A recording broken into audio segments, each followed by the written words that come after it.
Welcome to Three the Hardaway, aka the three-man Jalen Weave, aka the best big three since LeBron D Wade and Bosh, live on YouTube on a Tuesday. We back, ladies and gentlemen. We are back at it.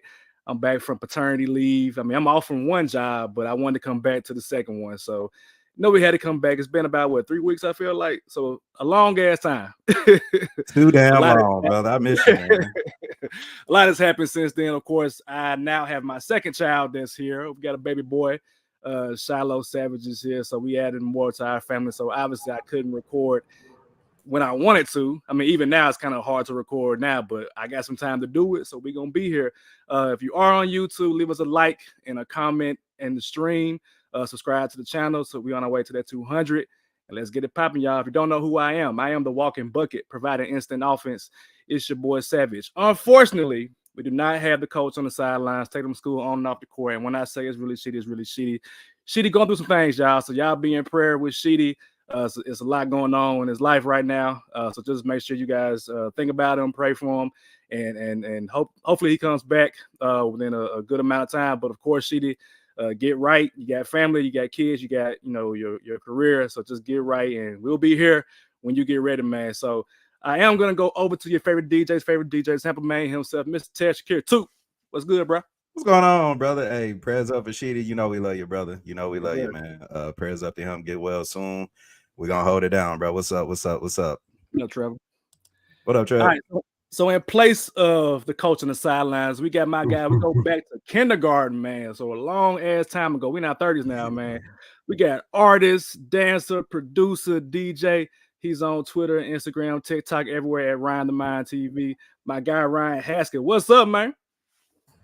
What's up, fellas? Appreciate y'all having me, man. Thanks for having me. Hope he gets better, man. Hope everything smooths out for him in his life. But meantime, between time I'm feeling the night, next few weeks if I need to, whatever, you know what I'm saying? Make sure we still got things going 3 the harder way, you know what I'm saying? I appreciate y'all having me. Hey, by the way, the intro video with the, yeah. You see what's going on, Ryan. You see what's going on. Yeah, I like that. That's cool. So thank you guys for having me. I'm looking forward to it. So We all need that white boy shooter, bro. JJ Reddick. Yes, sir. Ready. Hey, real talk. In gym class, Ryan was my guy, though. a lot of people don't know I played through high school. I played AAU. I still hoop today. Yeah. I've been in the gym the past few months. I still play. I'm a real hooper myself. Like a lot of people don't know that because I don't. That's not something I promote on social media or anything. That's just kind of part of my training for juking and whatever else. But yeah, I appreciate it. I'm glad you remember that because the real ones know. So I can stamp that for real. Ryan was my guy. He was one of the Say what's up? You said, I get jealous, bro. Like, damn well, this is my guy right here to the left. Come on, dog. What's up, Ryan? What's up, my guy? King of Bill Street in the building, bro. What's up, man? You still holding it downtown? Yes, sir. Yes, sir. Yes, sir. Bill Street, live and real, everything's good. You know what I'm saying? Keeping it moving. I like to, keep in Memphis down there, keep the culture alive. You know what I'm saying? Sometimes we want it's like a balance thing, right? Like tourist attraction, right, to the locals, and for me, I'm like, it's a lot of times the tourists they come and they want to hear Dolph, and they want to get the vibes and catch the vibes. So that's part of what I focus on down there. And if anybody ever comes down there, you probably, you might get to see me joke a little bit, like special surprise. So every once in a while. Yes, sir. That's crazy, man. I remember when you first started dancing, Ryan. Like I know you used to dance with the Grizzlies. Like y'all had like a little kids group a long time ago when we was like elementary school. So to see the evolution from like just that all the way to now is just insane, man. Like I was my first year with the Junior Grizzlies dance team is what it was called then, was the last year in the playoffs, or our first year in the playoffs, last year in the pyramid. So 2003, 2004 season. Pyramid. Hubie Brown won Coach of the Year. That's when we had the trade for Bonzi Wells this season round. Like they just did a post about it like 2 days ago. That was 20 years ago that we got Bonzi in that trade, and that was our first 50-win season. Yep. Yep. And we played the Spurs in the first round. I remember it all very vividly because that was a big deal to me as a kid. I was a huge Grizzlies fan at that point, and that was cool for me to be able to perform at the games.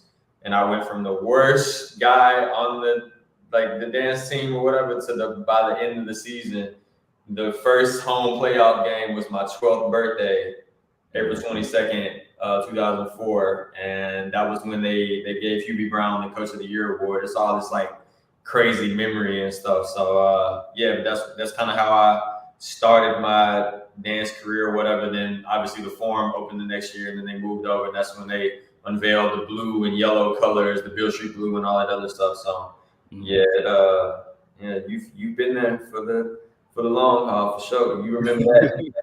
A lot of people don't even know that. I'm like, I've been that first sold out pyramid playoff game when the ground towels were introduced. Like, I'm stamped, you know what I'm saying? So, like, sometimes I even forget. And then when it gets brought up, I'm like, I've been doing this. You need a picture. You need to have a picture frame. I had, man, crazy enough, like, there are some pictures from back then. There was one picture when I've been trying to find from years ago when it was one of those seasons in the Forum, and Kobe was at the free throw line. I don't know if he was 8 or 24 at that point, but he's at the free throw line, and I'm in the tunnel, like getting ready to perform at the next time out. And there's like, I don't know where the picture is. There's some picture out there of like him shooting a free throw, and like out of all the people in the background, I'm right there in the middle of the frame going. And I can't find it. It's like it's probably I bet the lead Grizzlies photographer, I can't think of his name right now. I bet he has it. He was probably the one that shot it. Joe Murphy. Yeah, that's the legendary NBA photographer. I bet he was the one that shot it. It's probably somewhere in some database from 2005 or something like. But yeah, I'll find the picture at some point, and then that needs to be my cover photo on Twitter. Yeah. You know, that John is classic. Like, it's classic. That's good looks, man. That's good looks. So we'll get into the Grizzlies, I'm sure, at some point on this podcast. Maybe sooner rather than later, depending on how it goes. But Two got NBA trivia, so I'm gonna let Two start us off with some. Yes, trivia. Sir. We're gonna start off with some beef actually right now, bro. Lord. You know, for the last couple of weeks, bro, I've seen something online and it hurt. You know, there's certain things that you can do to me that'll have me kind of ticked off. Is lie to me, you know what I'm saying? Just straight up disappoint me and fart in my car. Like, don't do any other thing, bro. You know what I'm saying? Like, it's just straight up disappointment for what I saw, right? So me and Ryan are like this, and me and you are like this from what I know. That's if I would have asked Ryan, who's my favorite football team, Ryan would say Carolina Panthers. And I understand this is a basketball podcast, people. We're gonna get there, trust me. But when you got beef and you've been holding it for 2 weeks, you gotta let it out at some point. Okay. If I would have asked who's my favorite football player, who would you say, Ryan? Cam Newton. Of all time. Cam Newton, for sure. Cam Newton. Savage, would you agree? I would agree, yeah. So about 2 weeks ago, I'm on Instagram, and ESPN asked the post, is Cam Newton a Hall of Famer? You know, I'm like, hell yeah, duh. Let me go see what idiot would say otherwise. Lord beholds, I see M. Savage. Unfortunately, no. I wanted to call you on the spot, but I had to remember that you had baby Shiloh, and I ain't want to bring no negative energy to your baby, to your household. But 2 weeks in, Savage, you really think Cam Newton? I know this is not a football. I get it. We're gonna move that. But the blueprint for your current quarterback is somebody that you just said is not a Hall of Famer. To that you say, because you ain't pulling up on Let's Be Real, so I gotta ask you now. So you go through the hard way, okay? Yeah. So here's the thing. That's crazy, bro. There are certain players who are Hall of Famers in the street. That is Michael Vick. That is Deshaun Jackson, who just retired the other day. That is Cam Newton. These are people who forever will be remembered in the game by people who are fans and watch the game for real. Then you get into the football Hall of Fame, where you got a bunch of old guys making that decision. And based on the lack of stats, the lack of, I mean, he has an MVP, obviously, but the lack of overall continuity over the course of his career, they're not going to vote him as a Hall of Famer. That's where I vote and say he's not going to be a Hall of Famer. But he is still a legendary player. I mean, we ain't gonna never forget the Super Bowl run, the MVP year. They were 15-1 that year, lost one game, and then ran to one of the best defenses of all time in the Denver Broncos. So, I mean, unfortunately, like I said, he's not a Hall of Famer. That's what I would say. Unfortunately. I just wanted to hear your case, bro, because I spent an hour and you convinced me otherwise, and I guess we had to talk more about this. But I just had to confront you on it, bro. It broke my heart.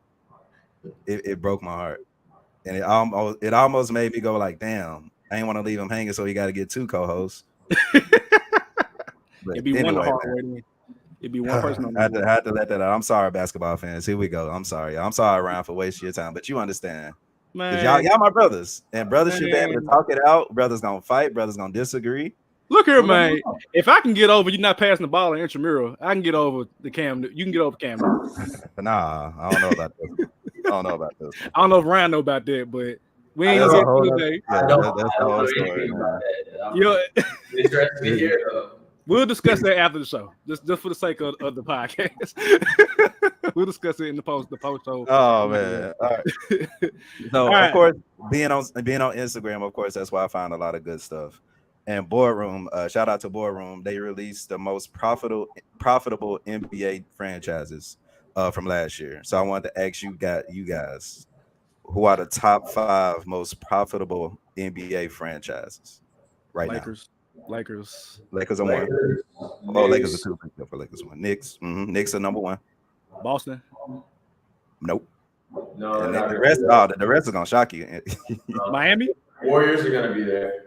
Nope. Because you got to think they spend a lot too. Dallas. Oh, okay. With that in mind, I give y'all 2 more tries apiece. Chicago. So of course we got the Knicks number 1. We got Lakers number 2. Brooklyn. 2 tries apiece. Huh? Clippers. No. Brooklyn. No. Damn. Who the hell? One more try apiece. Again, Knicks number 1. Lakers number 2. Profitable. Sacramento. Nope. Profitable. Oh, it's finna get you, bro. I'm literally trying to think because I did all the big market teams. Houston. Yeah, Houston. Houston number 3. Okay. Who 4 and 5 then? Because I don't know. Philadelphia and Chicago. I said Chicago earlier. I'm not gonna hear me that. Oh, okay. My bad. So yeah, Knicks, Lakers, Rockets, 76ers, Bulls. Followed by the Spurs, Heat, Celtics, Wizards, and the Hawks. By any chance, do they have the least profitable? That's something I can have for next pod. Okay, I'm just curious. I'm actually curious too. Hold on. Because I'm like, is it like Memphis? Is it Minnesota? Or... Let me see. That's an interesting question. That's my educated guess anyway. All right. Well, I took looking for that. The in-season tournament is going on right now. I personally have not followed closely as to like what is what in terms of like, I know they talked about point differential and whatever. Like I still don't know what's going on in the in-season tournament. I know that they have like a final 8 teams. So on the west side is Lakers, Suns, Kings, and Pelicans. The Pelicans won yesterday. They're on to the semifinal. On the east side is Bucks, Knicks, Pacers, and Celtics. And the Pacers, of course, won yesterday with Halliburton going crazy. I personally am not a fan of the format. And the format being like you're playing games like in the midst of the season.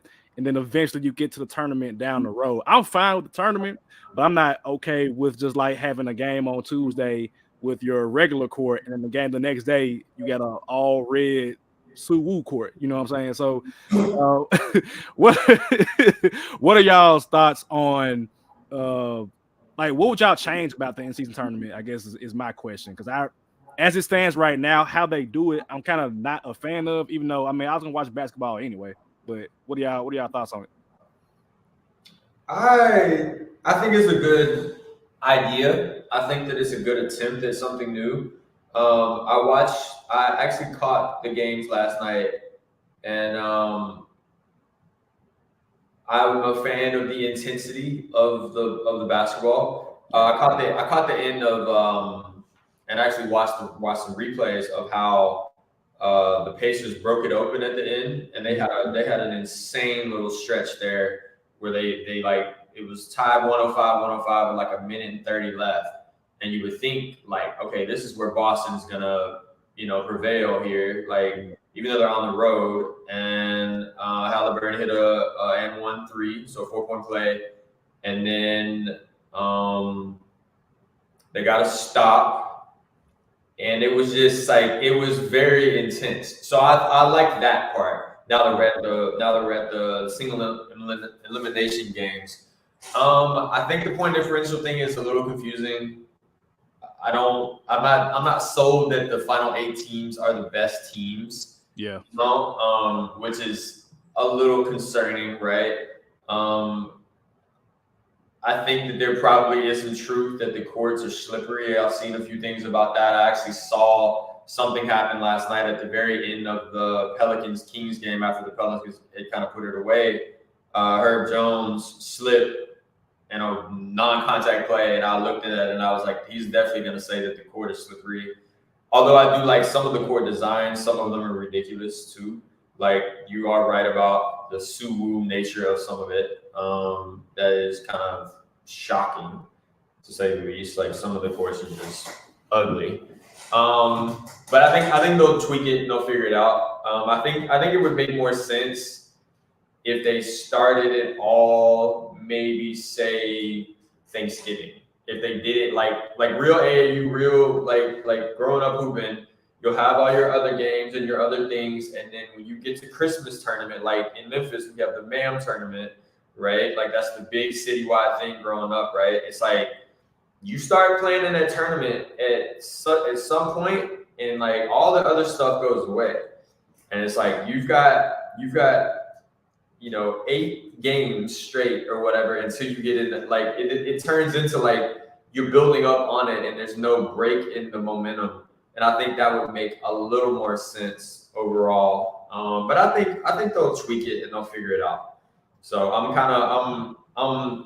1 foot in, 1 foot out. I don't think they're going to take it away because it is successful, and I think it's going to have a lot more success in the next few weeks, especially if any of the games are competitive. Like if the Suns and Lakers are good tonight, if it's good, if you get it down to the wire where it's KD and LeBron, like that's what we want. You know what I'm saying? We haven't had that since the 2017 or 2018 finals. You know what I'm saying? Like where it's the 2 top players in the league, whatever, going head up. So I think that's going to be good for numbers. So they'll keep it. We'll just have to see how they tweak it and make it a little smoother moving forward. So we'll see. I'm okay with it right now. It's giving me something. I wouldn't have paid attention to Kings Pelicans last night at all, or Pacers Boston at all last night. Like without it, I don't care at all about the teams. I just watched them from afar. So that was good. You know that I'm a like more casual fan of the rest of the league. I tuned into something interesting. And it was literally just because there were some stakes on the line, and I knew they were going to be playing hard. And they were crunk. The Pacers, when they blew that game, they were lying. that little minute and a half like thing where it was a crazy sequence. Like he made an and 1, and then they pulled up, and it was an ISO with Tatum. And you trust him to take that shot. You know what I'm saying? At that point, like it's not a terrible shot, not a great shot, but not terrible. They get the rebound. The Pacers get a stop. They come back in, and Holiday almost gets a steal. 9 times out of 10, that's going to be a steal. They're going to go the other way and get a bucket. And he deflects it, and it goes out of bounds. And then they run an insane little elevator type play, double screen for Hield to come up the left side. And then it was broken after that, and they just faded out. And Halliburton made some insane pass through like 3 defenders for Hield to catch that zone and make it a 7-point lead. It was like it was crunk. Like, and I was like, okay, it's December 4th, Yeah. We care, like we care. And then when they switched over to the next game, I was sitting there like, I don't really care about anything that's going on with the Kings or Pelicans outside of not wanting the Pelicans to be good because I'm a Grizzlies fan. You know what I'm saying? Like, but the court was fresh. Yeah.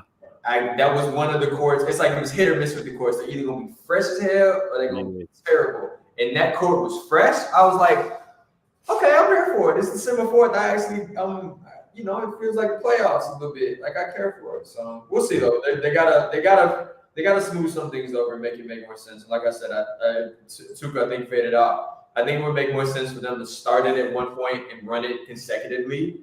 Like they don't need to just playing 1 or 2 games a week and then regular season games. Like in like I was saying to Savage, like in real when you grow up playing youth basketball like in Memphis, you get to the end of November and you start the MAM Christmas tournament and you play through the Christmas tournament for the next 3 or 4 weeks. And so by the end of it, it's all been consecutive, and whoever wins it for real. It's not, there's been no disjointed nature to any bit of it. You know what I'm saying? It always would feel like, for me at some point, whatever place we got to and got knocked out, it was like, all right, well, this is what we've been focused on the last 2-3 weeks. So whatever problems we had, we finally got beat.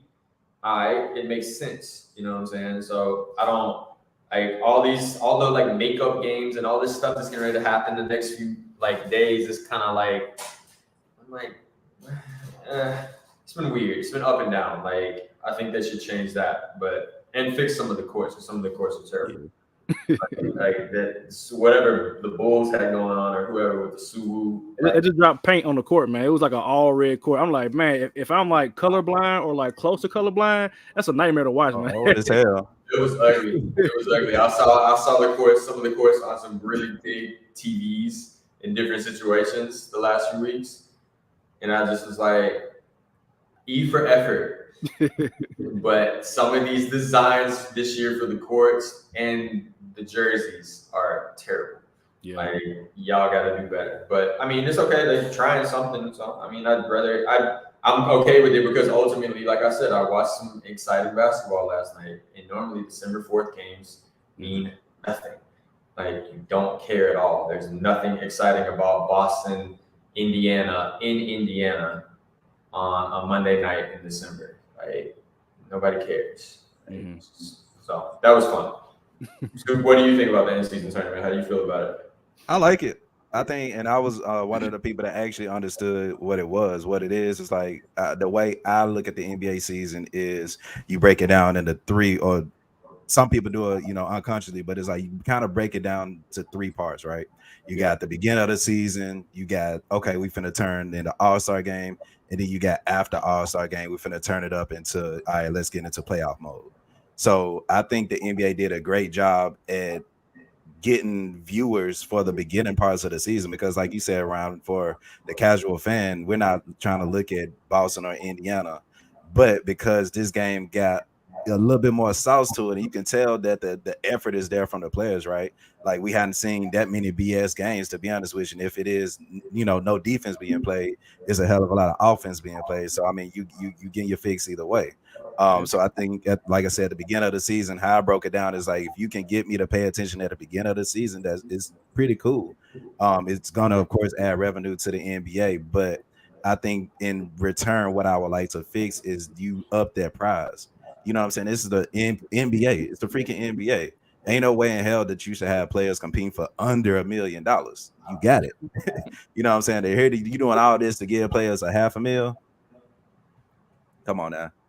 And $1 million, I think players will play that much better, that much hungrier for it. You know what I'm saying? Even though it's $1 million, of course they got it, but it's still the simple fact, like, this is the goal. We get $1 million and we get, a target on our backs, which some teams are like, cool. You also need to change the uniform department, because if you're going to glorify something that's going to bring in a lot of revenue, you need to put out a better product, as in fans being able to buy what you got to offer. Even if you look at artists like, Chance the Rapper or A$AP Rocky or something like that, they got some dope ass apparel. Ain't nobody trying to buy this ugly ass jersey and then go to a court that's all red that's going to blind me for the whole night. Like, come on, make the apparel, make the jerseys put a little bit more effort into them too. and you got a solid product, especially for next year. But it's like they said, I forgot who said it, but it's like you watching, NCAA basketball. Of course, this ain't the championship. Of course, this ain't the Final Four. But at the same time, whatever tournament you about to win, whatever tournament the Tigers should have won, I'm tapped in. So I think the NBA did a good job. I think they tried to do a good job of explaining it, but it was one of them things like, what I'm saying, you gotta see it to believe it. You gotta see it to understand. I think people are finally, getting to understand. I think Vegas gonna turn up too. So it's gonna be a fun time. Especially like I said, in December. We ain't never talked about the NBA in December. Aside from Christmas. And Scam Duel still taking everybody money. But it is what it is. My 2 cents about the in-season tournament is, one, as a hoop head, I like basketball, so I'm cool with that. How I would change it, you mentioned the MAM tournaments, Ryan, and that's perfect because, like, thinking about back to AAU, we had basically 3 separate sections of AAU. You had sub-state, which happened in Memphis. We had state, which happened. It changed between Memphis, Nashville, and occasionally Knoxville, and then you have nationals, which will be, in most cases, it was like in Florida, like Cocoa Beach, Orlando, or whatever. And so I would like to see them have a designated maybe month where it's just strictly, in-season tournament play. And I also would change the name of it because it's not really a catchy name. You mentioned $1 million would be the prize. They can call it the $1 million tournament for like that month. It's like $1 million tournament. You can put like a sponsor on it, like whether it's Nike or whatever. And for that month, up until like Christmas maybe, because that's when they'll officially change where everybody's kind of locked into the NBA season. Just for that time period, just play the $1 million tournament games, keep the jerseys, keep the uniforms, keep the courts, make it more aesthetically pleasing, hopefully. Would you have the championship game on Christmas? That would be dope. Hey, I was thinking about that. That would be dope. But at the same time, what happens if it's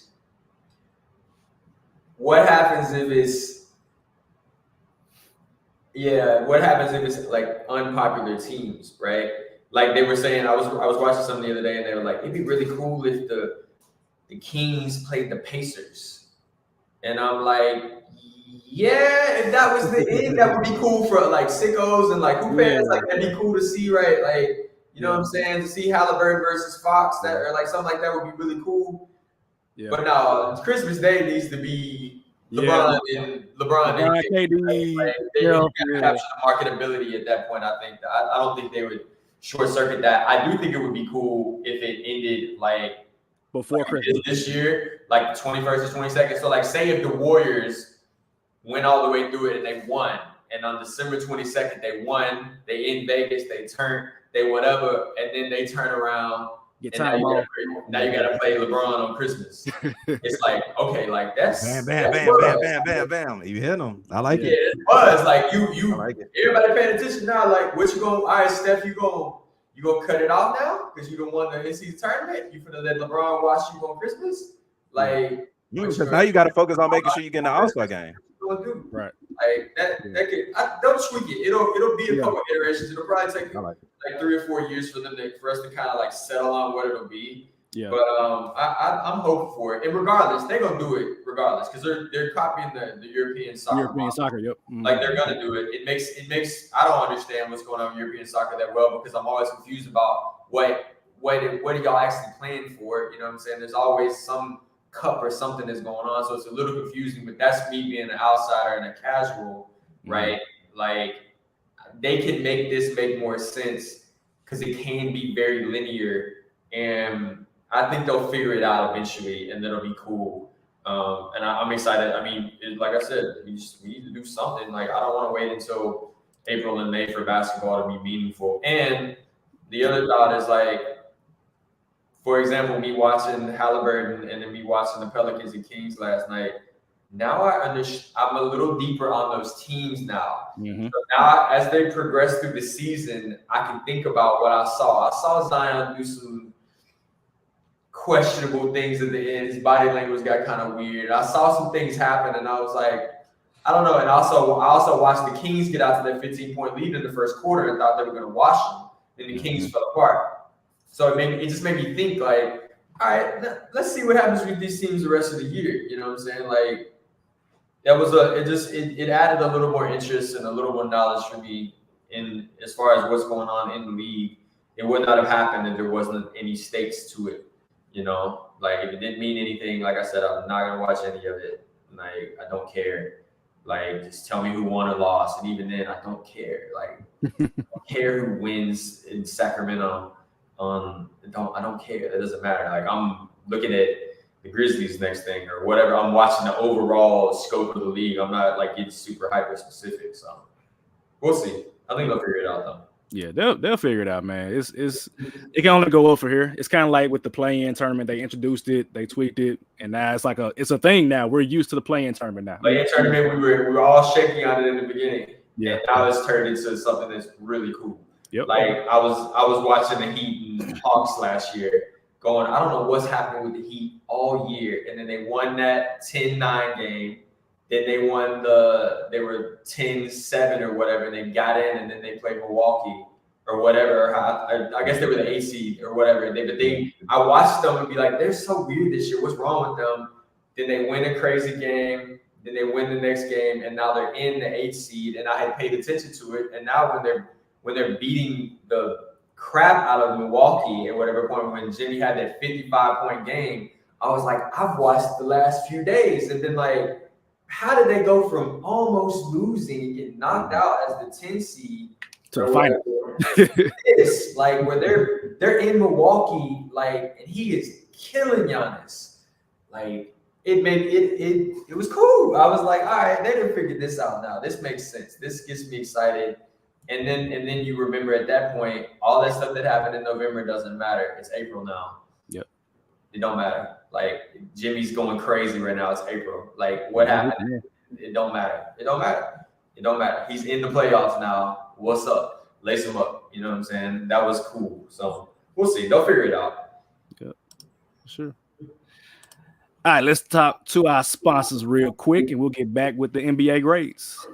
SeatGeek is a ticket app that takes the confusion out of buying tickets. When you use our code LBR Media, you will get $20 off your first SeatGeek order. SeatGeek scores each ticket selection 0 to 10 to let you know if you're getting a good or bad deal. Click the link in the description to download the app and remember our code LBR Media for $20 off your first order. SeatGeek, your route to high-quality ticket selection.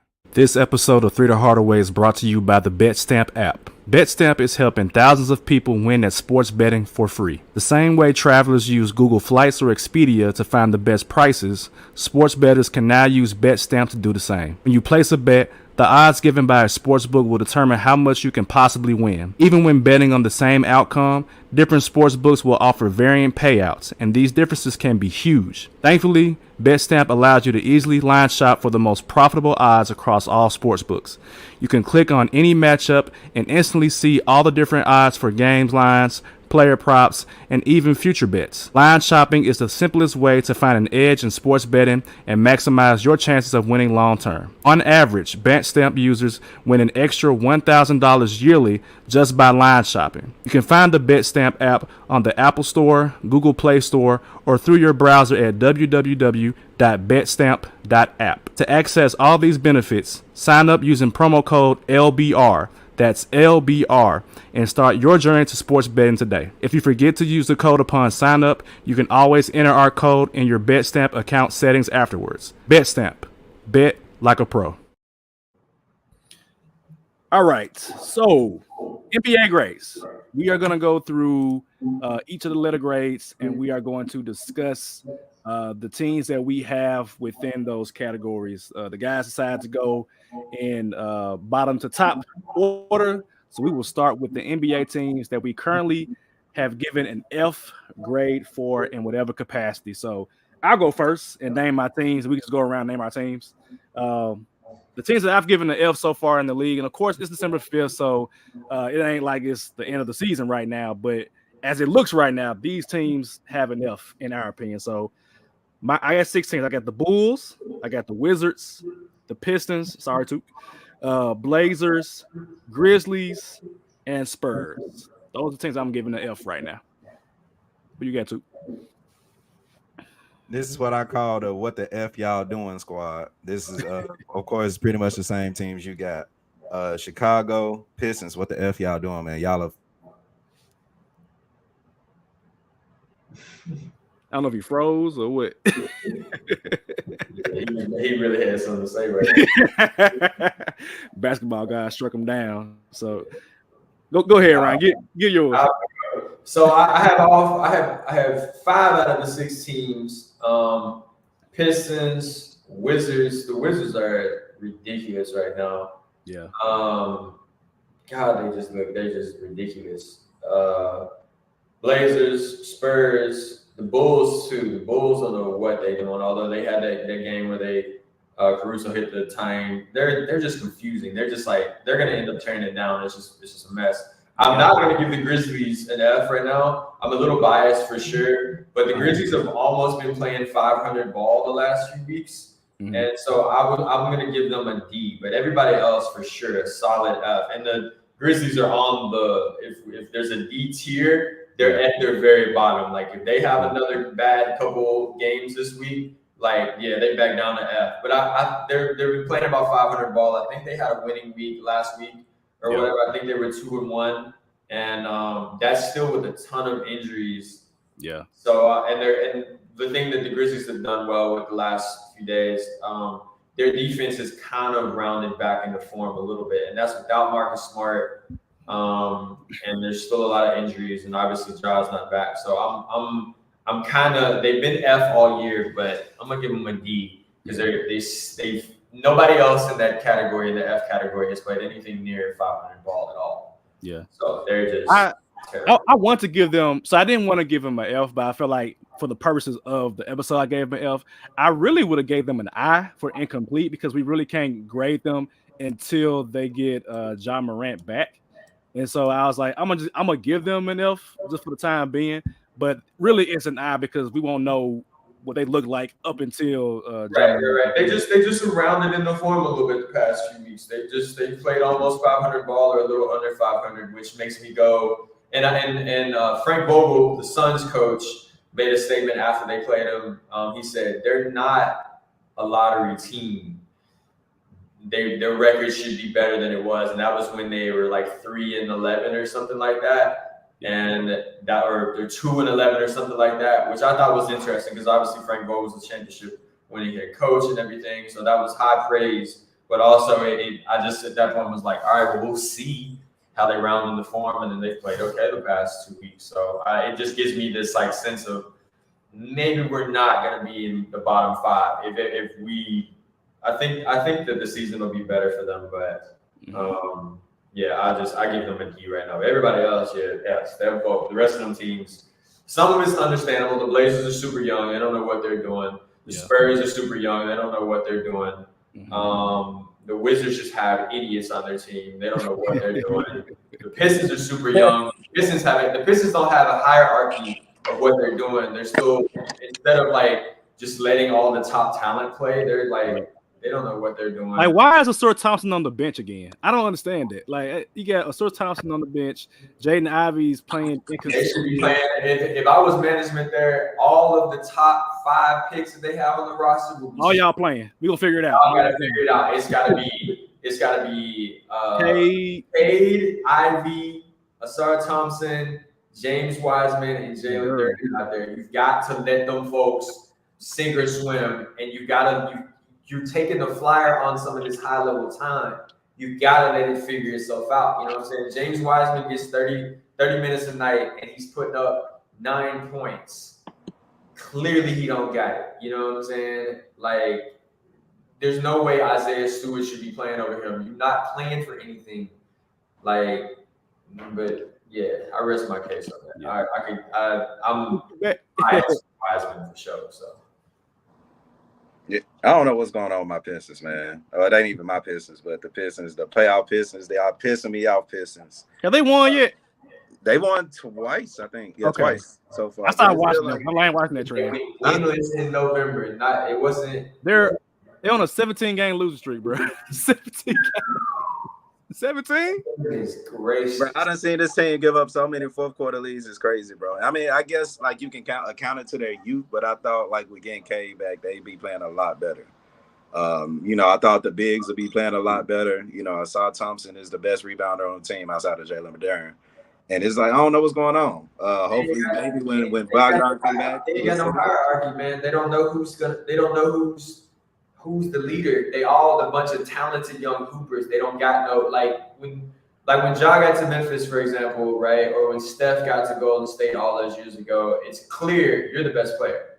So everybody else is gonna fall in line with that and find your role. They don't have that. I don't think they look at Cade the way that we look at Cade, or they don't look at Wiseman like we might look at Wiseman. They don't have an identity.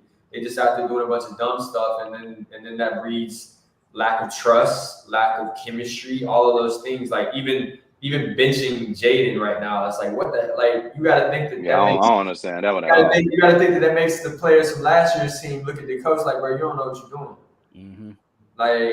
And Monty's not a bad coach. Yeah. But there's just a lot of confusion there, a lot of mistrust. So they're a mess. This are one of those teams that need to be going after, I'm not saying like a superstar, but somebody that's about to get paid for a contract.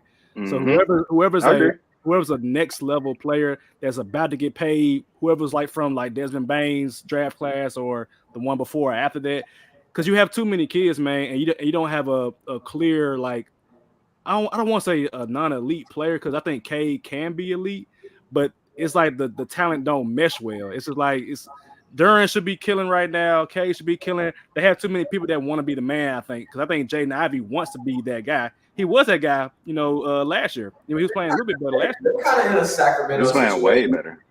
Yeah. They might end up in a situation where they have to make a decision on Ivy or Cade or something. It might reach that point. You got to look at teams like OKC or teams like Orlando right now. Orlando's playing great. Yep. You got all this young talent. They're just in that first or second year where they're not really whatever. And really, you really should just say that this is the first year because they got this new coach. Yeah. So they are just struggling to figure out what the heck they want to do. The coaches are confused. The players are confused. But it's just too early to take score and take. You know what I'm saying? It's too early. We'll see. Let's check back in 2 or 3 years and see what's up. They're still a mess. Then they've got major issues. Right. And some of those players will be shipped out. Wiseman's not going to be there. I think Wiseman done in the league, man. I think he's done. I'm sad about it, but I think he's done. No, it's just a matter of opportunity and fit. He's not done. He's got way too much talent. He's a ball dominant big though. He needs the ball in order to play well, because otherwise he don't really give effort on defense. He don't really rebound. It's he needs the ball in order to because if he gets the usage rate, he's gonna average 30 or he's gonna get 30. You put him in the G League, he's killing folks. It's the talent is there. You got to put him in a situation where he can use his talent properly. You know what I'm saying? It is what it is. That's the main issue with him. He's not in a situation. Unfortunately, the Warriors weren't going to do that. Yeah, that was and the Pistons aren't going to do it. And I don't understand it. I really don't. Yeah. Duran's great. We thought when they traded for him, we thought that, okay, perfect. This is a team that's not good. They can just allow him to ball out, and they still didn't allow him. It's just an old head coach coming in and being like, I'm going to get these old head bigs to, these folks that play this certain type of way to rebound and be physical or whatever because we're trying to win. Bro, you're not going to win with these folks. It ain't no way. The talent level ain't there. The maturity level ain't there. You might as well be playing all of your rawest talent and let that stuff play itself out. It doesn't even matter that they lost 17 games right now. You're not going to win anything anyway. You're going to be back in the lottery. You might as well let Wiseman play 35 minutes. I don't understand. It doesn't make sense. Yeah. Over Isaiah Stewart. Isaiah Stewart is at his ceiling. He's not going to get any better. He's not a bad player either. He is a valuable player. He's like Xavier Tillman for the Grizzlies, right? He's that stockier, you know what I'm saying, big. He's fiery. He's competitive. He's a glue guy, basically. He should not be starting over even Marvin Bagley. Bro, you gotta have Bagley. See what you got out of this talent. These folks were top 3, 4 picks for a reason. You gotta let them play. Because then when you send them out to the G League, they do great. And so their talent level begets the usage rate. They tripping, bro. It doesn't make any sense. I don't understand it at all, and that's why they get an F. Let's go to the D level. So, in the D category, let me see. I have Hawks, Raptors, Hornets, Clippers, and Warriors in this category. So who you got? I got the Hornets, Utah, and Memphis. I just categorize these teams as, teams that are playing okay basketball. Like even with the Grizzlies, even with the injuries, of course, I said they were going to be a bad team, but they've had a lot of injuries, so we really don't know how good or bad this team is, or y'all don't know how good or bad. I was telling Ryan, was bad anyway.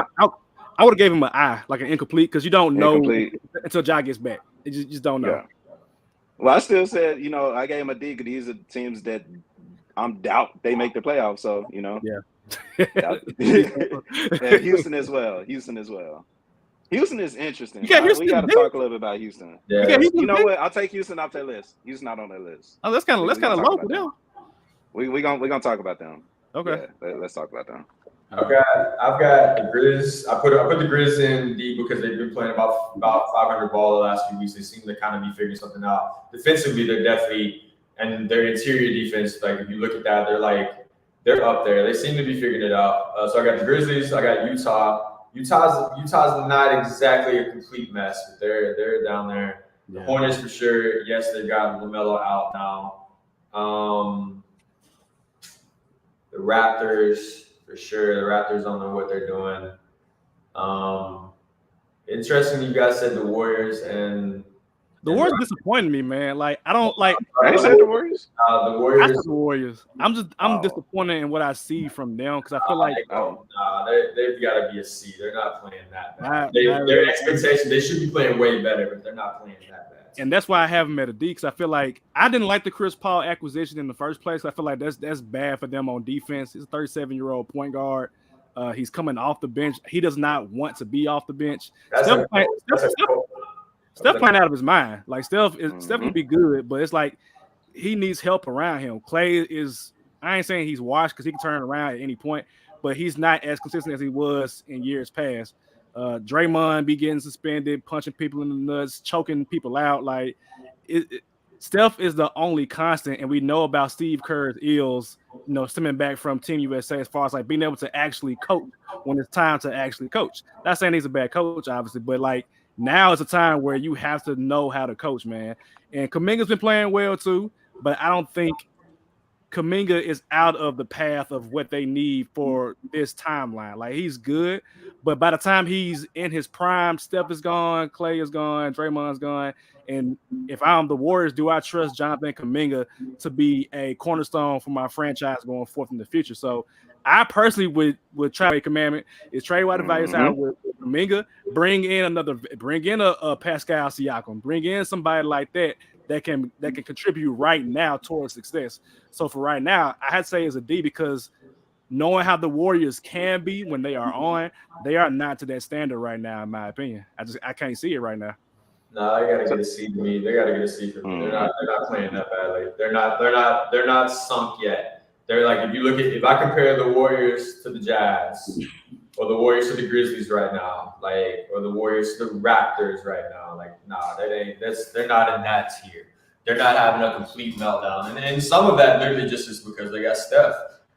Some of it's really they just got Steph. The rest of the teams that we named, including even the Rockets. The Rockets are playing up. They're playing above expectations to some degree, right? So that's why they're a C for me.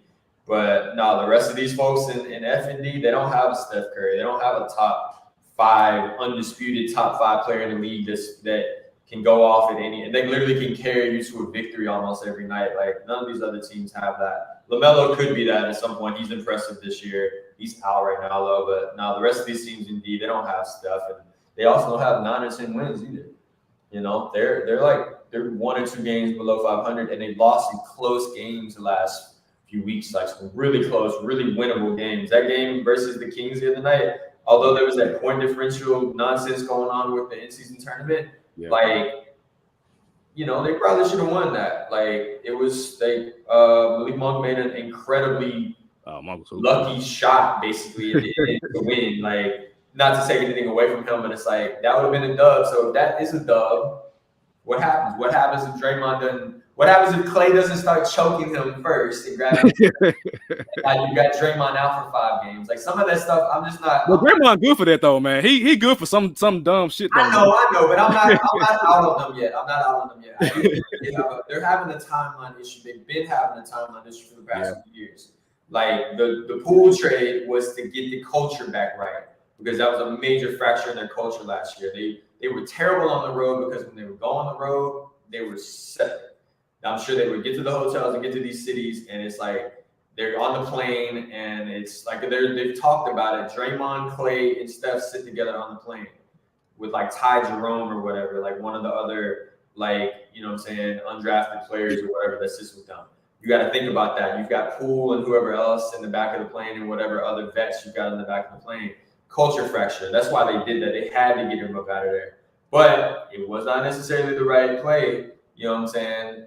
They're just in that, like, Steph's got like five more years maybe at max. You know what I'm saying? They tried to play like a bunch of talented 20-year-olds with legendary 30-year-olds. Like, that's a terrible thing to play. A lot of teams are facing that right now. I'm not high on a lot of teams like in the C and B category. We'll get to that in a little while, but let's move on to C. Do you have something with the Warriors, or you good? Yeah, no, they playing all right. I just want to call out Andrew Wiggins. Like, a couple of years ago, he was an all-star for my boys, and he averaging what, 12 points a game. You know what I'm saying? Conspiracy or not, he's sawing out. So it's like we need players like him to step up. Of course, Draymond getting suspended their 5 games probably has something to do with, the record being what it is. But, Warriors are still doing what the Warriors are doing. They giving Steph the ball, and they getting the hell out the way. Wiggins hasn't been right since his dad got sick. He's not mentally there. He's not checked in. He's not checked in. Like they said, there's reports coming out that he's out of shape. He's been out of shape since that happened, since he took that leave of absence. He's just not checked in. Straight up. He's not Understandable. Which is putting way too much pressure on Clay. Mm-hmm. Right? Way too much pressure on Clay with all the mileage and all the injury comebacks and all that stuff. So they're just out of balance, right? Like, I was listening to KG and Paul Pierce talk about this earlier, and they were saying they were like, no, this team isn't gonna make the playoffs and all this other stuff, and they were talking about it, and it's like Wiggins just isn't checked in, so you're just out of balance, right? Like, Wiggins is supposed to be your number 2. He's not right now. He's not there. He's not checked in. You know what I'm saying? He's like, it's hard, and then you get Draymond doing what he does, and all these other little. It's like if you don't have much room for error. You don't have the same room for error right now. Like, because Clay's not going to play up to this all-star level anymore. Draymond's not going to play up to this all-star level anymore. So you're literally just running around with one superstar, and that's like, no matter what, like, no matter how good Steph is, they can key in on that stuff, and they can make the other players make mistakes, and like, they can literally go, all right, Moses Moody, beat us. And like, Moses played great the other night, and then they subbed him out or whatever went on at that point. But like, I don't know. I'm not sold on them being completely out of it yet. I think they'll right the ship at some point. They'll be all right. So they're a C for me. We'll see. Wiggins has definitely got to try to tap in. If not, yeah, it's ugly for sure. Speaking of C, I have in this category. This is where I have the Cavs, the Nets, Lakers, and Jazz. I'm not sure what's going on with the Lakers. It's like some nights they look amazing. Some nights they look like they don't like each other. It's I don't know. It's weird stuff. I mean, that part of that's AD. AD is literally the epitome of just like an up and down player. He picks and chooses when he wants to show up. And I've mentioned before on this podcast that LeBron is still an amazing player. Like, obviously he can turn it on when he needs to, but the fact that he has to pick and choose when to turn it on is the reason why I didn't have him as the best small forward in the league anymore. And the Lakers, I mean, LeBron low-key has been hinting that they need some additional support. Like, I've seen rumors about like Zach LaVine, rumors about other certain players they need to add to the equation. To that, I'm like, this is the team that you brought to the playoffs last year that was killing. You had Hachimura playing well.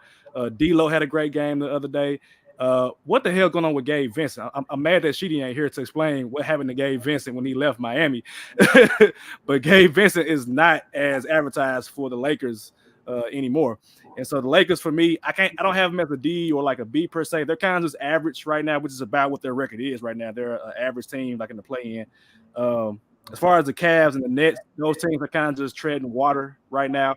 I expect to see more from Brooklyn, but Ben Simmons, sadly, he got an epidural, y'all.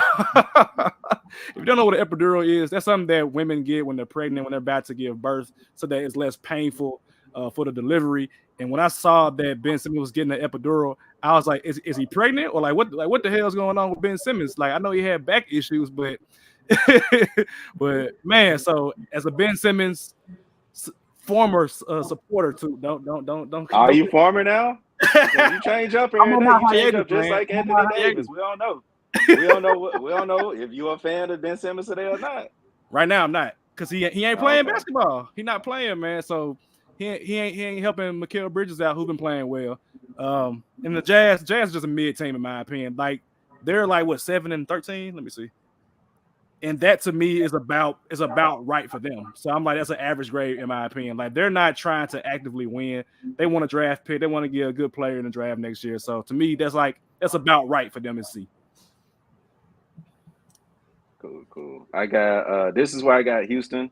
I like the defense that they're playing. I think they're underrated. Ime got them looking right, but he can't be calling, players, especially LeBron James, the B word.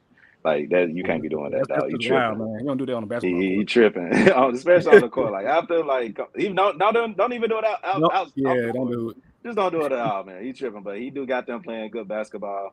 Dylan Brooks is putting up statistical good numbers. If he was putting up those kind of numbers in Memphis, I would have, pressure for him to stay. Would have been one of them, but he was somebody that had to go. So he's helping the Houston culture. Van Vliet is like top 5 in assists. So you got to give up whatever that's crazy to me, in man. Houston. What's going on in Houston is something small. They got a star. They got a star in Jalen Green, who I think should be an all-star, not this year, next year. And shit, they got some formulating in Houston. Like, don't let them get another star. It could be and Sengun, baby Joker, man. Sengun. No, I just did Sengun. We here.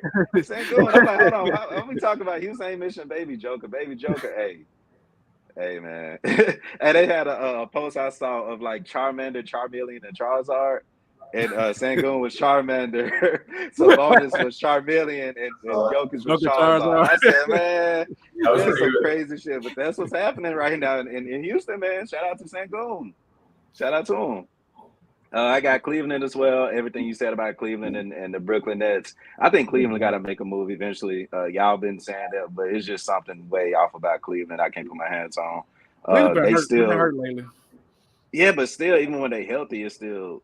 Yeah, I don't see anything different than last year. Of course, they got the same team, but you'll expect, chemistry to come in factor, and it's not. So, of course, Atlanta, Toronto, the Lakers, everything you said about the Lakers is spot on. I think it's everybody else.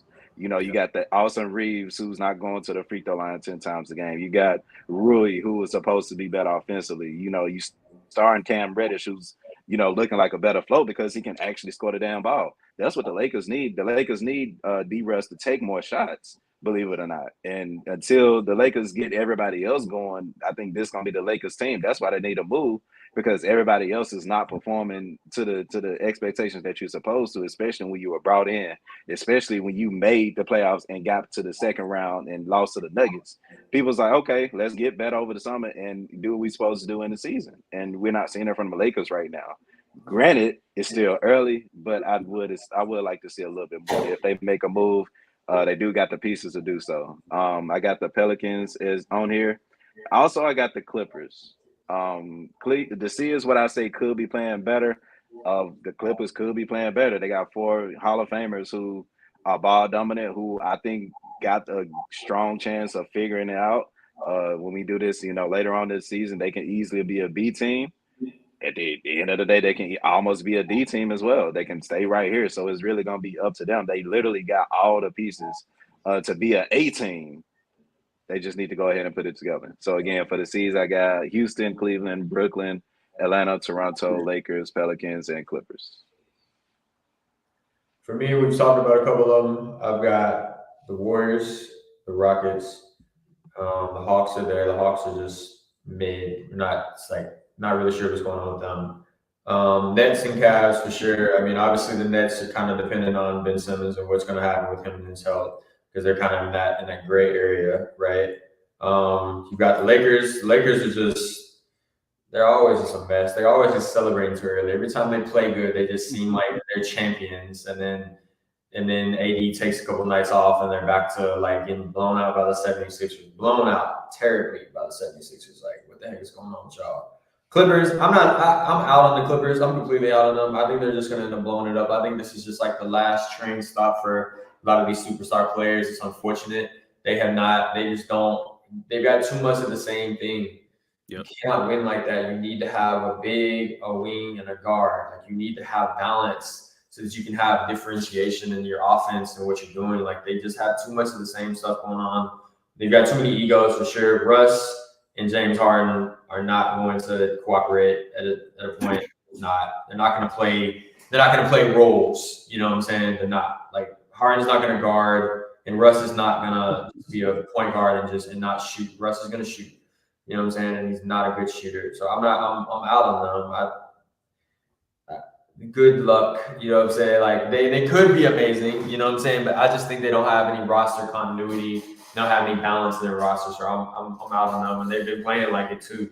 You know, you might have, even if they get good games from one of the superstars where they get 30 or 35, it just don't seem like it's enough.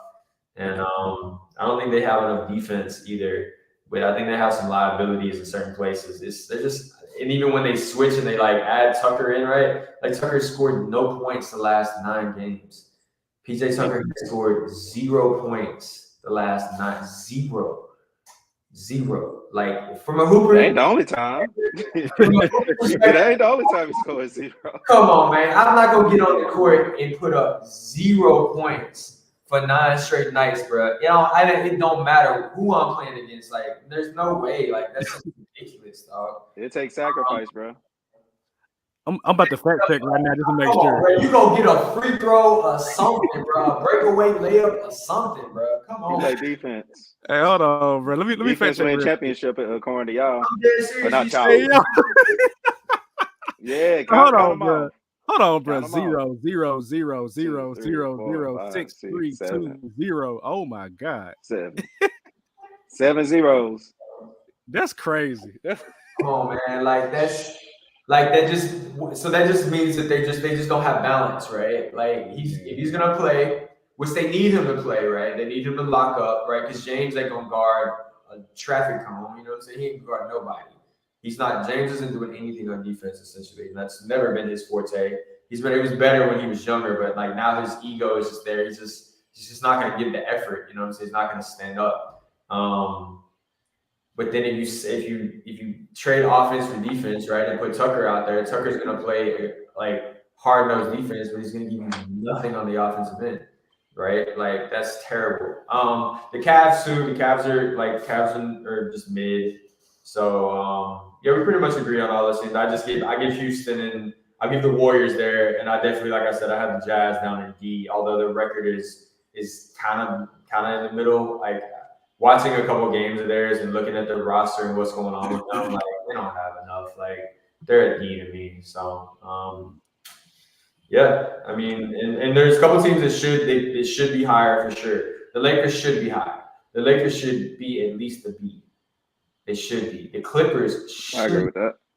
Should be. I agree. The Warriors should be at least a B.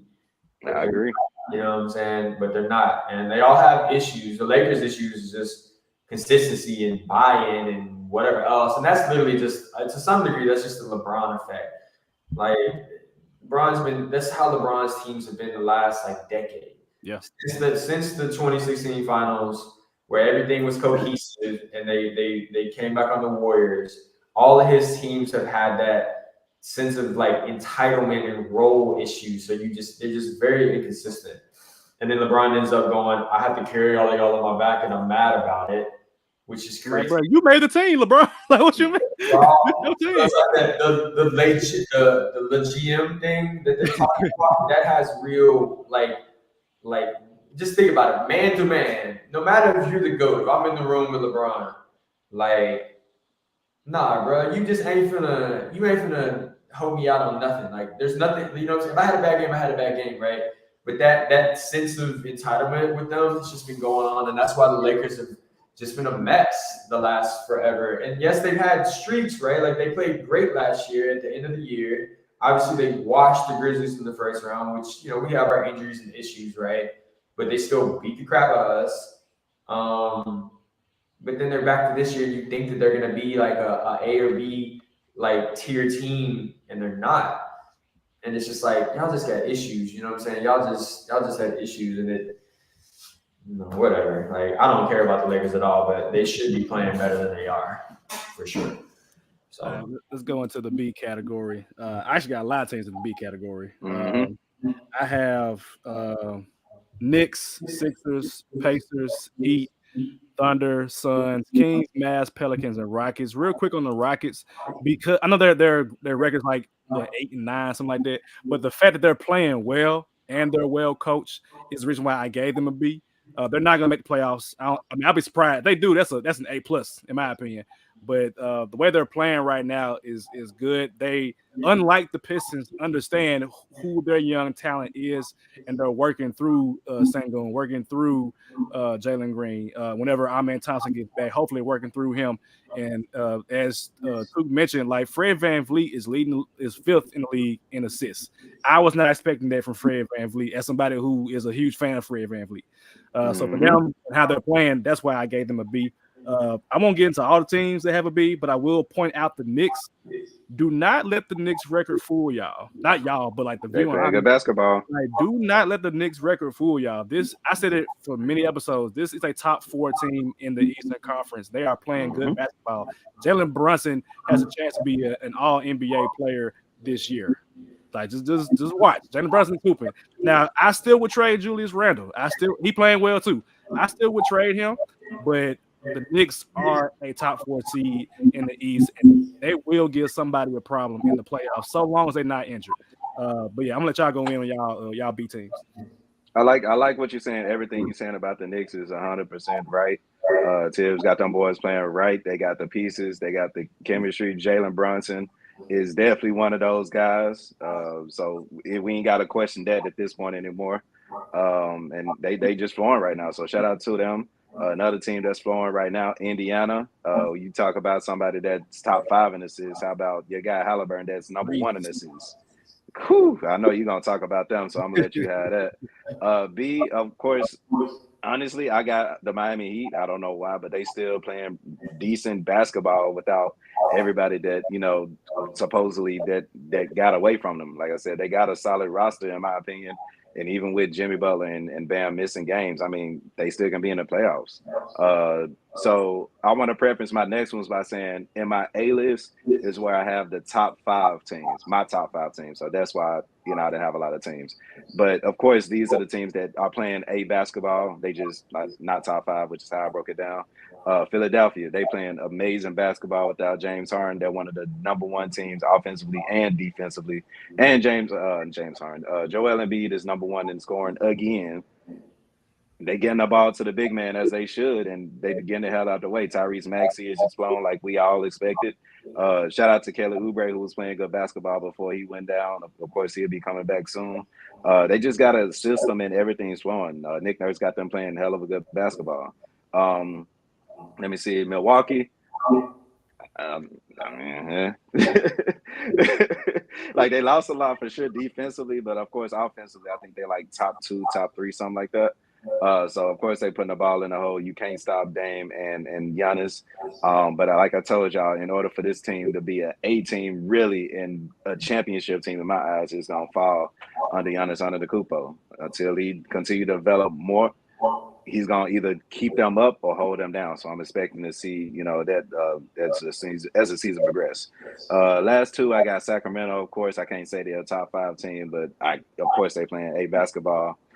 They doing what they do. The chemistry's there, and you love to see what they're doing. And of course, last but not least, unfortunately, it's gonna hurt me. But I got the Suns. The Suns, I don't think are a top 5 team just yet. But goddamn it just look like they chilling. Honestly, they're like they skating.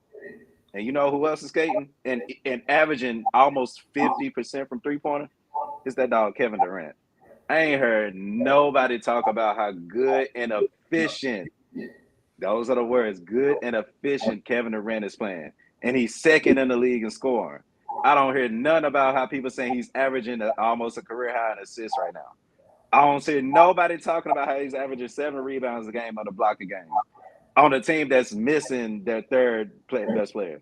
Devin Booker been taking nights off. But Kevin Durant, when he get that 65 games, because he's going to play 65 games this season, KD for MVP. I'm calling that shit right now. Shout out to the Suns. Over your other guy? Who? Steph? That's why I had or Ant. Ant, yeah. Right now, man. Bro, I ain't gonna lie, bro. Like, I had to go check out the stats, bro. KD is literally shooting 49% from 3. You know how crazy that is? That's crazy. That is crazy efficient. Crazy efficient. So I'm gonna talk about my Wolves. Yeah, they my Wolves, right? Because ain't nobody believe in the Wolves but me. But we're gonna talk about that. Best believe that, 18. Best believe that. So for me, definitely the Knicks, the Pacers, the 76ers are in that gray area. They could be an A. They're not going to be below a C as long as they don't have any terrible injuries. Not really a huge fan of Joel's. I think he's a foul merchant. Don't really care for that type of basketball style. I think that's ridiculous, and he does some ridiculous flopping. The Heat for sure. The Heat are in that. The Heat have good roster balance. Although they didn't make a splash this year, they have good roster balance, as what I mentioned earlier. And speaking about the Clippers, they just have good roster balance. So regardless, you should be able to plug and play as injuries happen, and things happen where there's still some sense of cohesiveness with what they're trying to do. Obviously, you have the Heat culture thing, so they work really hard. They're really disciplined and everything. Great coaching down there. So, they're always going to be in the mix of things. The Knicks are playing well. Jalen's playing great. I don't really agree with the sentiment of trading Julius. I just don't think there's a market for him and who you would get back that would keep the cohesiveness in the roster balance for them. I mean, what are some of the names that are out there that could be whatever? Like somebody that comes to mind for me, which is like 2 or 3 names, like Larry Markkinen. No.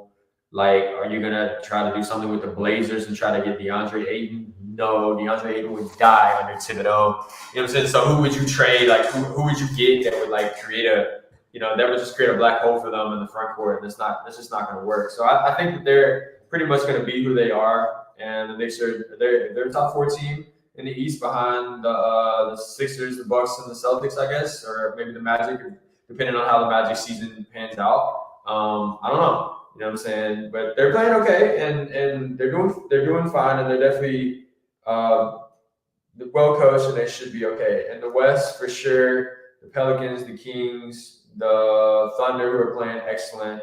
Got to give props to them. They're really young, but they've got good roster balance. Outside of the fact they don't really have any, they have some rebounding issues and some size issues to a degree. The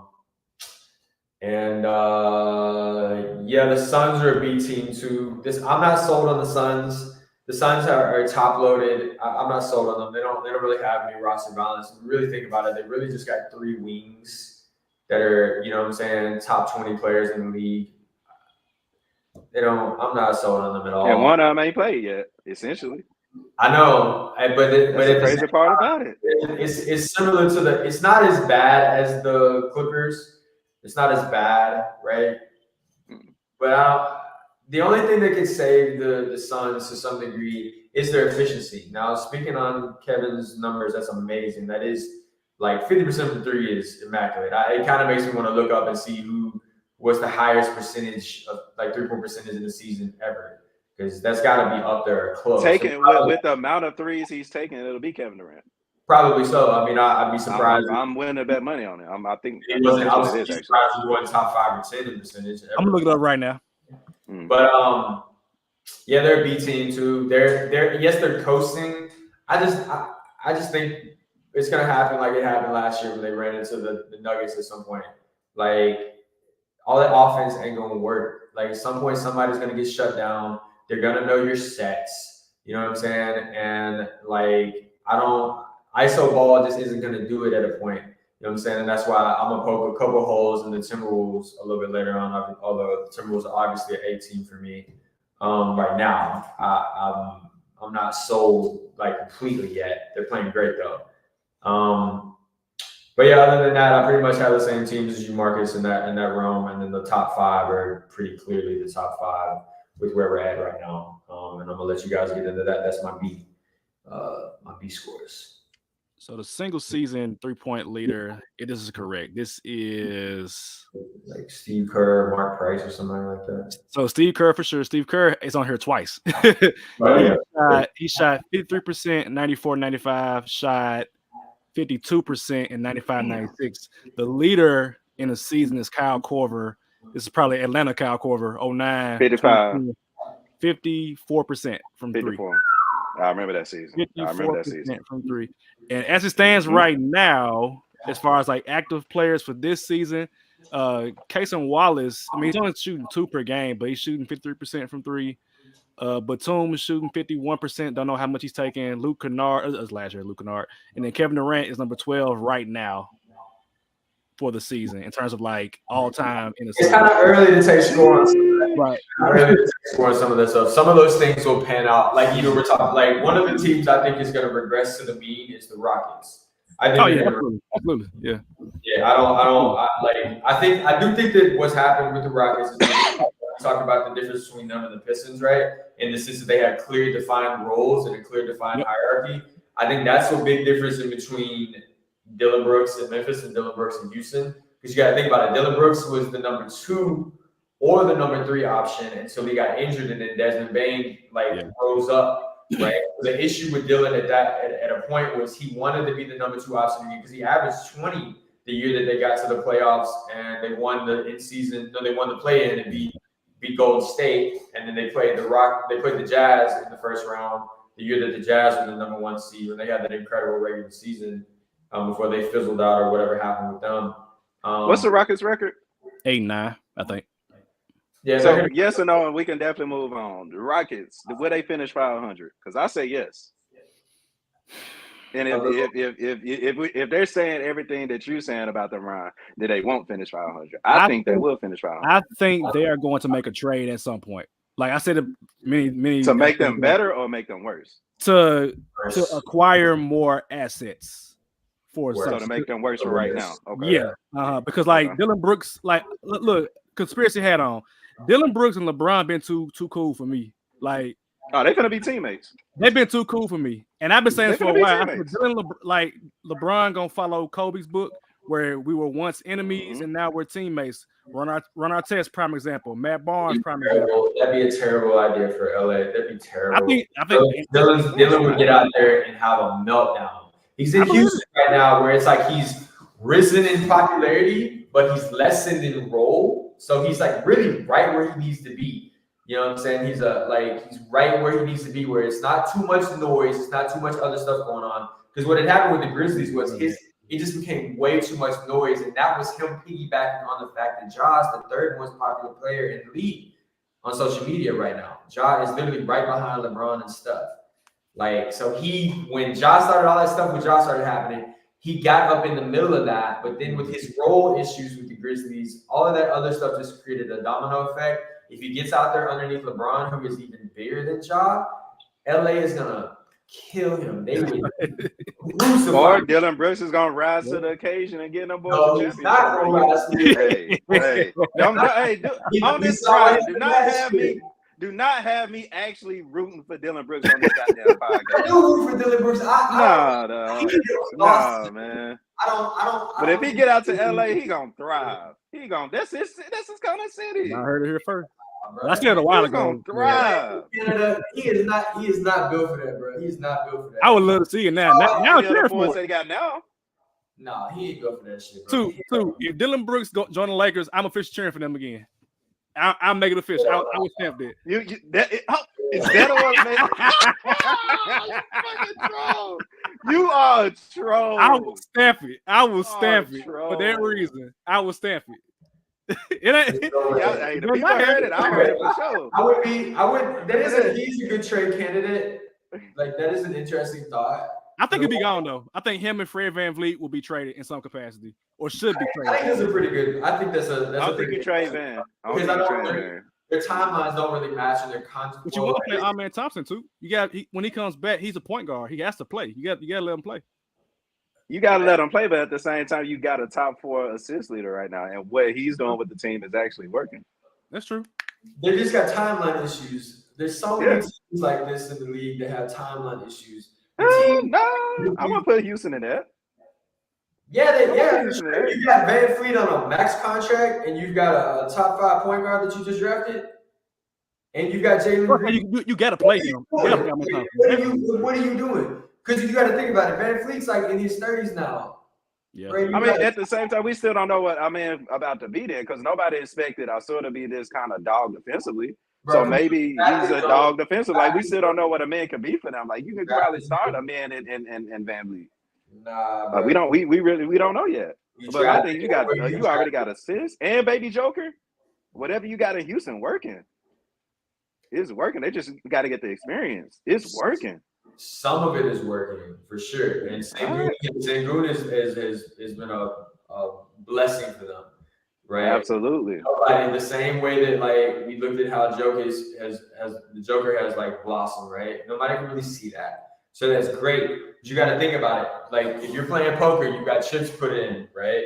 You got chips put in on the young folks with Jalen Green. You know what I'm saying? You had it with Kevin Porter Jr. So that nonsense happened, right? But you had these young folks. And Dillon Brooks being a role player and a defensive stopper at his contract, that's pretty good value for what you exactly. Okay, but VanVleet ain't there. VanVleet is getting a max deal. He got basically a max deal, bro. He's making like $150 million or something like that, right? For 40 years.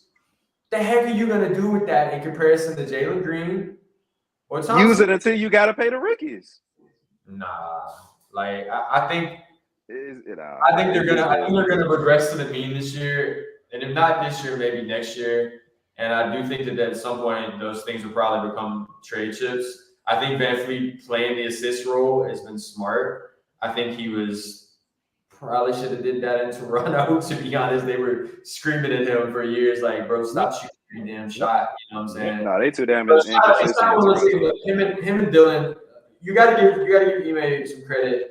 In the sense that he has got these folks to buy into their roles, these vets and the young players. So there is a hierarchy that like teams like Detroit don't have, right?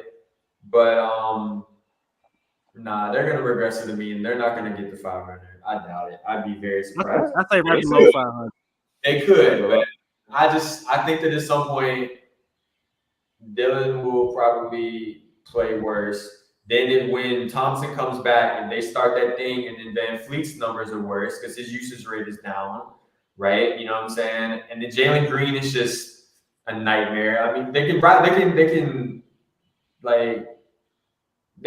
Sengun. That's who they might trade, Jalen Green, because like he's too inconsistent. He's a volume scorer that's not efficient. Who's gonna take a flyer on that? Somebody would. I think somebody would. Yeah, absolutely. Somebody would.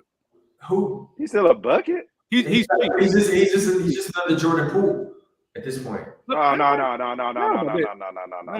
Jordan Poole is in a class of his own. We would not put them in the same. In the sense of skill type and player type, not personality. But personality, too. He got some personality things too about him. I would be high on him in the locker room. Jalen Green would still be on the Warriors right now. Don't do that. Let's get to the A grades, man. So let's wrap it up right here. In the A tier, not all these teams are contenders, obviously, but these are the teams that right now, for what's going on in the season, I have them at an A. Boston, obviously, they're an A team. I have Milwaukee here too. Even with the missteps early in the season, I still feel like Giannis averaging 30 a game, Dame averaging 25. They're still going to be right there at the top of the league, which they are, currently as constructed. Denver, I'm never down the Joker until further notice. I'm going to keep him in that A tier, even without Jamal Murray. It's the Joker, man. Like it's Mike Malone, it's Michael Porter Jr. Like it's an A. These are champs. Additionally, these are the lower A tiers. I gotta put Minnesota here because we on this podcast we clown the Timberwolves. Y'all, no. Y'all. Okay, anyway, You and clown the she, to Timberwolves. be more specifically. We clowned the Timberwolves last year y'all, because of the trade for Rudy Gobert and Karl Anthony Towns. We all said that Chris Finch was not a good coach. Agreed. And he's killing right now. We got to give him his credit. We also said that the Timberwolves need to make Ant the priority and the main guy. Not Cat, is Ant-Man. And Ant-Man has them at the top of the West right now. In my opinion, too, you mentioned this on one of our preview episodes that he was a sleeper for the MVP. And so right now, he has to be in that discussion because nobody had the Timberwolves nowhere near the top of the league or top of the West prior to the season start. I didn't. I know I didn't. I had him in the middle. In the middle. Okay, that's cool. But yeah, I got to give them credit for committing to Anthony Edwards. I don't know if they will make a trade or in some capacity, like Ryan mentioned, they have hierarchy as well too. It's clear cut. Anthony Edwards, Karl Anthony Towns, is Mike Conley, Rudy Gobert, is was it McDaniels? Like they have a clear cut roster, and they've progressed instead of regress. They progress in a way that we're seeing the fruits of their labor over the past 2 seasons since trading for Rudy Gobert. And I'm not going to leave this podcast. Come on. I'm not leaving this podcast without mentioning them damn Orlando Magic, who I told y'all, not YouTube, but just the audience. I told y'all last year. I'm a little bit early on the Magic, but I can see the vision.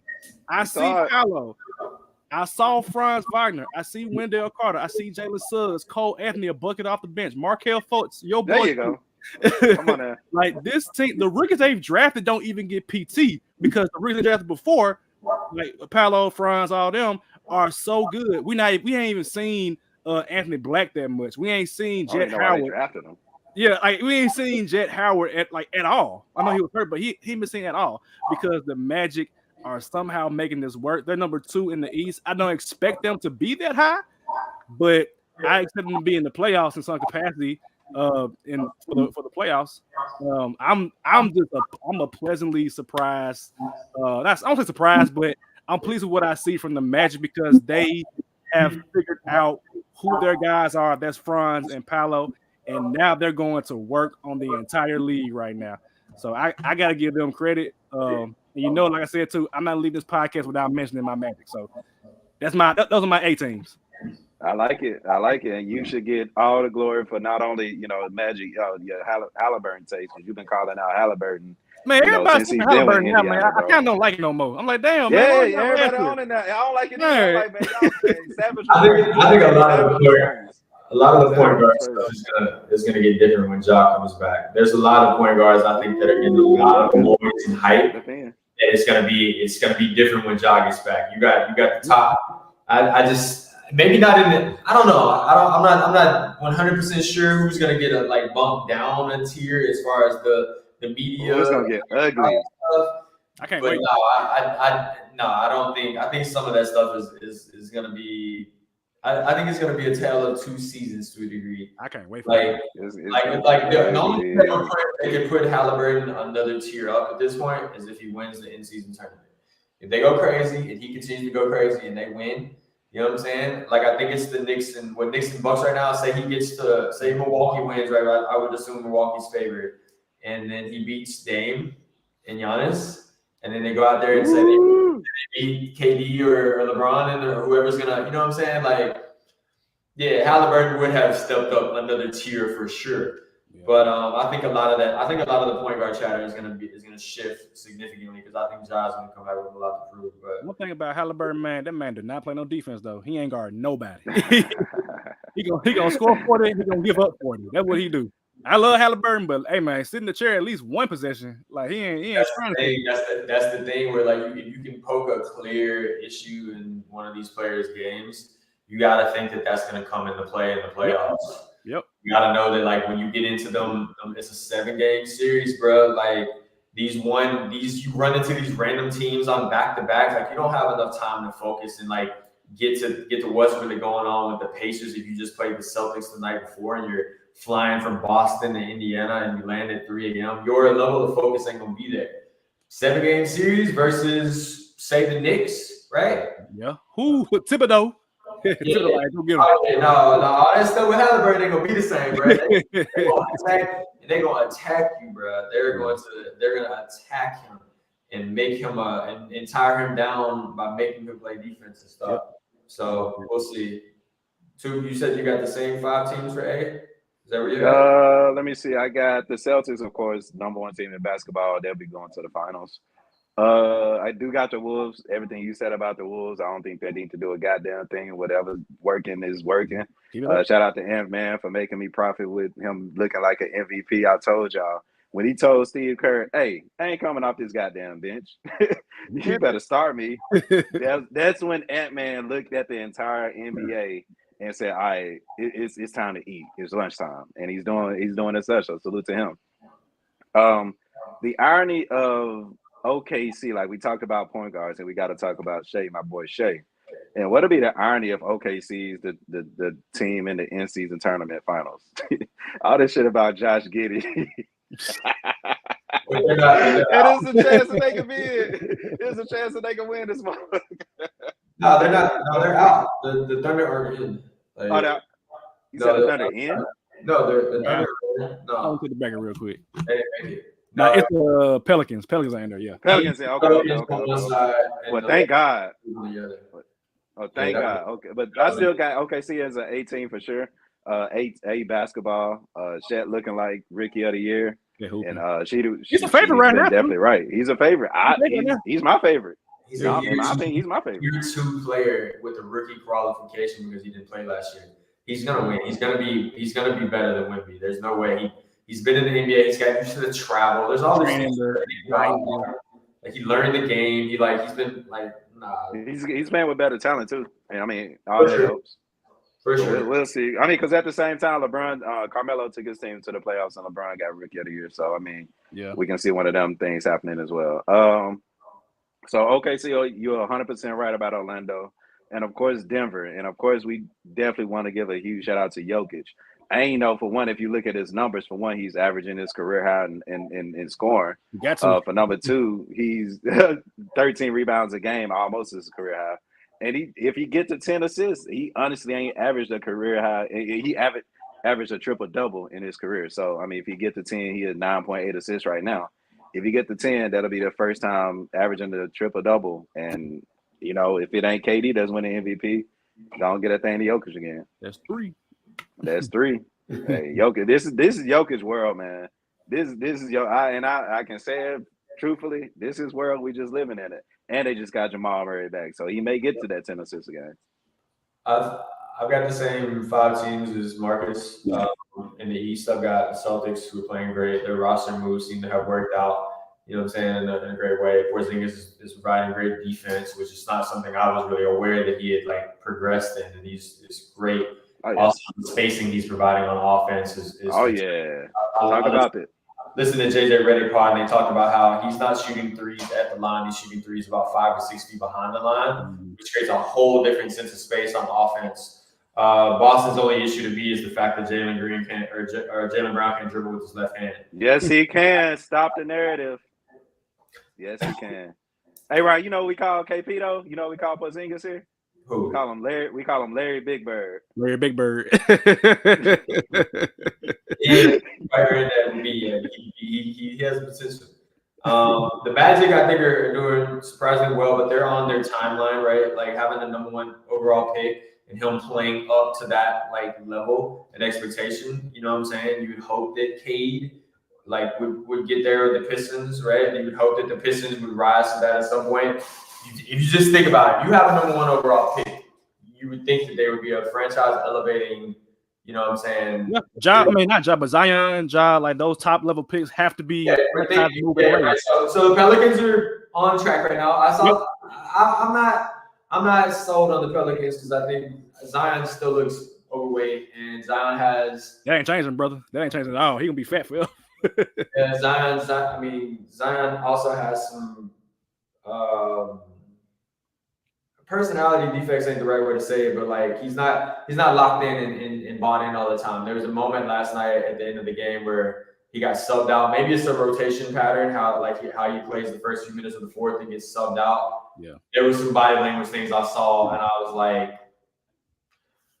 yeah, y'all are winning, but I think they're still got to work this out. You know what I'm saying? Because BI ultimately carried them at the end, and that's great. Brandon Ingram is a great player, and obviously has the skill type with KD, right? Skill set and the body type, right? So he can get his shot off at any time or whatever else. Play in the mid post, play in the high mid post or whatever, and get a shot at any time. So, but I've got so Boston's playing well. The only issue for me, like I said, I think that Jaylen Brown has that flaw, which I think Miami exposed pretty well, and I still think that that's a big issue for them. I'm really wondering how that's going to play out at some point. I don't understand that at any point. I do not understand that. I think that that's a huge weakness for them. I think that that's always going to put them in a box. But they're still the number one team in the league right now, kind of going head up with the Nuggets. Obviously, Jamal Murray coming back. Nuggets are probably going to come out of the West again, and barring some seismic shift or some injury, I think that they're a pretty clear bet to come out of the West. Unfortunately, I think that there's other teams that, like the Grizzlies, you would think would be there. They were fully healthy, right? Being the number 2 seed the last few years, if they were healthy and had their stuff together, they would be there. The Wolves they've got good continuity. They've got good roster balance, right? They've got vets. They've got people that are bought into their roles now. It is interesting that Cat has kind of relegated his top spot to Ant. I think that's great. I think that at some point I was listening to JJ Redick podcast or Paul George podcast yesterday. We were talking about how at some point in the playoffs, Ant won't get the same. It won't be the same because they'll just say, okay, Ant, you beat us. We're going to take away all the threes. We're not going to let Conley get open threes. We're not going to let Cat get open threes. If they're just sitting at the wings, like we're not going to let them get open threes like this. You know what I'm saying? In the same way. So I'm a little concerned about that, but I think that they're in a good space. Long term, I don't know what they're going to be because Gobert ain't going to be there forever. Conley definitely ain't going to be there forever. Conley's like 36 or something now. He's not going to be there forever. So I don't know what their timeline is going to look like long term, and I'm not sure if they'll get to a point where they trade Cat. Interestingly enough, thinking about the Knicks question earlier, like the statement that they should trade Randall. What about a Randall for Cat trade? I don't like it for Timberwolves at that point because Cat's bought into his role, and if they're the number 1 seed right now in the West, it doesn't make any sense. But we'll see what happens with that down the road. Orlando's playing up. I think that they'll probably regress to the mean a little bit. I don't know about having them above. I don't know about having them be a 3 seed. I think that they'll probably be in the 4 or 5 range if they continue to play this well, and maybe some other teams catch up. The East is top loaded for sure. You've got basically, to me in my head, it's Celtics, Bucks, top 2 regardless, and the Sixers probably 3. The Bucks. So the Bucks issue is this: they were not playing a consistent style of defense the first few weeks of the season, and they finally went back to their bread and butter with Brook Lopez and the drop coverage every night. And that has changed things dramatically in the last few weeks. That's how they've always played with Lopez the past few years. That's why they've always been a top 5 defense. And they've been trying all this switching stuff and all this stuff with him. Coach trying to do his thing in there when it's like trying to figure it out, and right. They finally hit just going, okay, bro, we really can't afford to play a different style of defense with this person. So we got to have Lopez do whatever. And so now they pretty much got back to form with their defense. They're not wing defense, but interior defense, and just their overall philosophy is solid again. So I'm high on the Bucks. I think it's going to be the Bucks and Celtics in the Eastern Conference Finals for sure. I think that the Bucks have a good chance. I'm not writing them out yet. I'm not completely sold on Boston yet, but I think that Boston probably has an edge right now. The only issue to me is this: if you look at that comparison. Milwaukee has 1A, 1B for sure. I don't think that Jaylen Brown is the 1B as well as he needs to be. He could be and should be, but I think that that's popped up the last few years in the playoffs. At some point, Tatum and Brown, they're kind of the same type of player, right? So if you could pick the little flaws out and kind of like build your defense and load up on this one specific thing, I don't know. The good thing is that the Celtics made some roster changes. So Porzingis being there adds a different look, right? So they have a little bit more offensive flexibility. So I don't know, but it's definitely going to be, to me, it's definitely going to be them at the end in the finals in the East, and they're definitely A teams. Milwaukee might surge now that they've got their defense better. They might. They really might. We'll see what's going to happen with them. The Celtics were in the game last night, so like they had a loss last night, but I'm not. They're going to be fine. I don't know. I don't really know how I see the rest of the West playing out, to be honest. I think it's going to be the Nuggets at the top. I don't know if the Wolves will stay there. They don't really see a reason for them to drop much, but I don't know. Yeah, it's a lot of parity out west, so I feel like 2 through 10 could be interchangeable. Like even looking at it like right now, let me see. Where is it? Conference. Like right now, there are like the games are like right back to each other. Like the Thunder are 2 up, Denver is 2 up, then 3.5, 4, 4, 4. From 2 to 10 is 4 games apart. So like that could change, like in a month, that could change. So I remember last year, I think New Orleans was like in first place or something like that in like January, and they missed playoffs, by the end of the season. So it's like that can literally change. Whereas like in the East, in the East, it's about the same too. It's let me see, from 1 to 10 is 5.5. But in previous years, you've had the top 3 teams be dominant. So it's usually like Boston, Miami, and Philly, and there's a drop off after that.